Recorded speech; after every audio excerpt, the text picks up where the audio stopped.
ನಮಸ್ಕಾರ. ಕೊಹ್ಲಿ ಮತ್ತು ಗಿಲ್ ಆರ್ಭಟಕ್ಕೆ ಬೆಚ್ಚಿ ಬಿದ್ದಿತು ಕಿವೀಸ್. ಮೊದಲನೇ ಏಕದಿನ ಪಂದ್ಯ ಗೆದ್ದು ಇತಿಹಾಸ ಸೃಷ್ಟಿಸಿತು ಭಾರತ. ಬಳಿಕ ದಂಗಾದರು ಆಸೀಸ್ ದಿಗ್ಗಜರು. ನಂತರ ನೀಡಿದರು ದೊಡ್ಡ ಹೇಳಿಕೆ. ಕೊಹ್ಲಿ ಕುರಿತು ಹೇಳಿದ್ದನ್ನ ಕೇಳಿದರೆ ನೀವು ಕೂಡ ಸಲ್ಯೂಟ್ ಮಾಡ್ತೀರಾ. ಹಾಗಾದ್ರೆ ಸುದ್ದಿಯ ಸಂಪೂರ್ಣ ಮಾಹಿತಿ ಏನು ಎನ್ನುವುದನ್ನ ಈ ವಿಡಿಯೋದಲ್ಲಿ ತಿಳಿಸ್ಕೊಡ್ತಾ ಹೋಗ್ತೀನಿ. ಆದ್ದರಿಂದ ದಯವಿಟ್ಟು ಈ ವಿಡಿಯೋವನ್ನ ಕೊನೆವರೆಗೂ ನೋಡಿ. ಆದರೆ ಅದಕ್ಕಿಂತಲೂ ಮುನ್ನ ಯಾರೇನು ನಮ್ಮ ಚಾನೆಲ್ಗೆ ಸಬ್ಸ್ಕ್ರೈಬ್ ಮಾಡಿಲ್ವೋ ಸೊ ದಯವಿಟ್ಟು ಈ ಕೂಡಲೇ ಈ ವಿಡಿಯೋಗೊಂದು ಲೈಕ್ ಮಾಡಿ ಮತ್ತು ನಮ್ಮ ಚಾನೆಲ್ಗೊಂದು ಸಬ್ಸ್ಕ್ರೈಬ್ ಮಾಡಿ. ಹೌದು, ನಿನ್ನೆ ವಡೋದರದ ಬಿಸಿಎಸ್ ಸ್ಟೇಡಿಯಂನಲ್ಲಿ ನಡೆದ ಭಾರತ ಮತ್ತು ನ್ಯೂಜಿಲೆಂಡ್ ನಡುವಿನ ಮೊದಲ ಹಾಗೂ ಪ್ರಥಮ ಓಡಿಐ ಪಂದ್ಯದಲ್ಲಿ ಟೀಂ ಇಂಡಿಯಾ 4 ವಿಕೆಟ್ಗಳ ರೋಚಕ ಗೆಲುವು ದಾಖಲಿಸಿದೆ ಸ್ನೇಹಿತರೆ. ಈ ಗೆಲುವಿನೊಂದಿಗೆ ಟೂರ್ನಿಯಲ್ಲಿ ಟೀಂ ಇಂಡಿಯಾ 1-0 ಮುನ್ನಡೆಯನ್ನ ಕೂಡ ಕಾಯ್ದುಕೊಂಡಿದೆ. ತಂಡದ ಗೆಲುವಿನಲ್ಲಿ ವಿರಾಟ್ ಕೊಹ್ಲಿ, ಶುಭ್ಮನ್ ಗಿಲ್, ಶ್ರೇಯಸ್ ಅಯ್ಯರ್ ಹಾಗೂ ಕೆಎಲ್ ರಾಹುಲ್ ಪ್ರಮುಖ ಪಾತ್ರ ವಹಿಸಿದರೆ ಬೌಲಿಂಗ್ನಲ್ಲಿ ಸಿರಾಜ್ ಮತ್ತು ಪ್ರಸಿದ್ಧ ಕೃಷ್ಣ ಹಾಗೂ ಹರ್ಷಿತ್ ರಾಣಾ ಮಿಂಚಿದರು. ಈ ಪಂದ್ಯದಲ್ಲಿ ಟಾಸ್ ಸೋತು ಮೊದಲು ಬ್ಯಾಟಿಂಗ್ ಮಾಡಿದ ಕಿವೀಸ್ ನಿಗದಿತ 50 ಓವರ್ಗಳಲ್ಲಿ 8 ವಿಕೆಟ್ ಕಳೆದುಕೊಂಡು 300 ರನ್ ಕಲೆ ಹಾಕಿತು. ತಂಡದ ಪರ ಡ್ಯಾರೆಲ್ ಮಿಚೆಲ್ 84, ನಿಕೋಲ್ಸ್ 62 ಮತ್ತು ಕಾನ್ವೆ 56 ರನ್ಗಳ ಇನ್ನಿಂಗ್ಸ್ ಆಡಿದರು. ಇತ್ತ ಸಿರಾಜ್, ಪ್ರಸಿದ್ಧ, ಹರ್ಷಿತ್ ತಲಾ 2 ವಿಕೆಟ್ ಉರುಳಿಸಿದರು.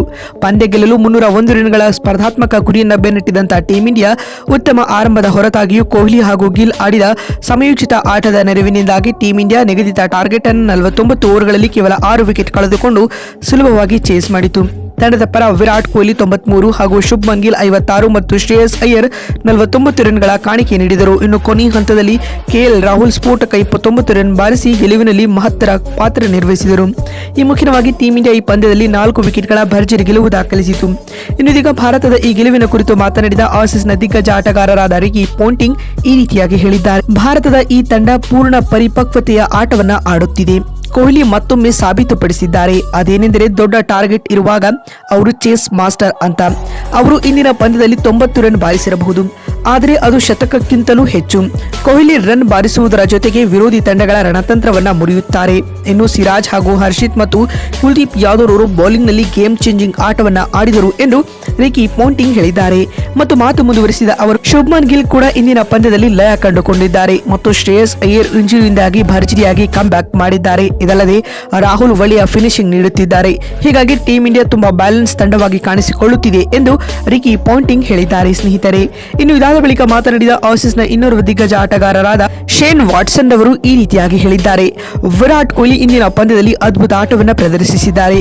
ಕೊಹ್ಲಿ ಮೈದಾನದಲ್ಲಿ ಸ್ಪಿನ್ನರ್ ಹಾಗೂ ಪೇಸರ್ಗಳನ್ನ ರೀಡ್ ಮಾಡುವ ರೀತಿ ಅದ್ಭುತವಾಗಿತ್ತು. ಸಿಚುವೇಶನ್ ಅನ್ನ ಕೊಹ್ಲಿ ತುಂಬಾ ಚೆನ್ನಾಗಿ ಹ್ಯಾಂಡಲ್ ಮಾಡುತ್ತಾರೆ ಎಂದು ಶೇನ್ ವಾಟ್ಸನ್ ಹೇಳಿದ್ದಾರೆ. ಮತ್ತು ಮಾತು ಮುಂದುವರಿಸಿದ ಅವರು, ಆದ್ಯಾಗೂ ಇಂದಿನ ಪಂದ್ಯದಲ್ಲಿ ನ್ಯೂಜಿಲೆಂಡ್ ತಂಡ ಕೂಡ ಒಳ್ಳೆಯ ಪೈಪೋಟಿಯನ್ನ ನೀಡಿತ್ತು. ಸ್ಟಾರ್ ಆಟಗಾರರಿಲ್ಲದೆ ಇದ್ದ ಈ ಯಂಗ್ ನ್ಯೂಜಿಲೆಂಡ್ ತಂಡ ಭಾರತಕ್ಕೆ ಭರ್ಜರಿ ಟಫ್ ಫೈಟ್ ನೀಡಿತು ಎಂದು ಶೇನ್ ವಾಟ್ಸನ್ ಹೇಳಿದ್ದಾರೆ. ಮತ್ತು ಮಾತು ಮುಂದುವರಿಸಿದ ಅವರು, ಇನ್ನು ಕೊನೆಯಲ್ಲಿ ಟೀಂ ಇಂಡಿಯಾ ಪಂದ್ಯವನ್ನ ಸೋಲುವ ಭೀತಿಯಲ್ಲಿತ್ತು. ಆದ್ಯಾಗೂ ರಾಹುಲ್ ಆಡಿದ ಸಮಯೋಚಿತ ಆಟ ಭಾರತಕ್ಕೆ ಗೆಲುವು ತಂದುಕೊಟ್ಟಿತು ಎಂದು ಶೇನ್ ವಾಟ್ಸನ್ ಹೇಳಿದ್ದಾರೆ. ಮತ್ತೊಂದು ವಿಡಿಯೋದಲ್ಲಿ ಸಿಗ್ತೀನಿ. ಅಲ್ಲಿವರೆಗೂ ನಮಸ್ಕಾರ, ಧನ್ಯವಾದಗಳು.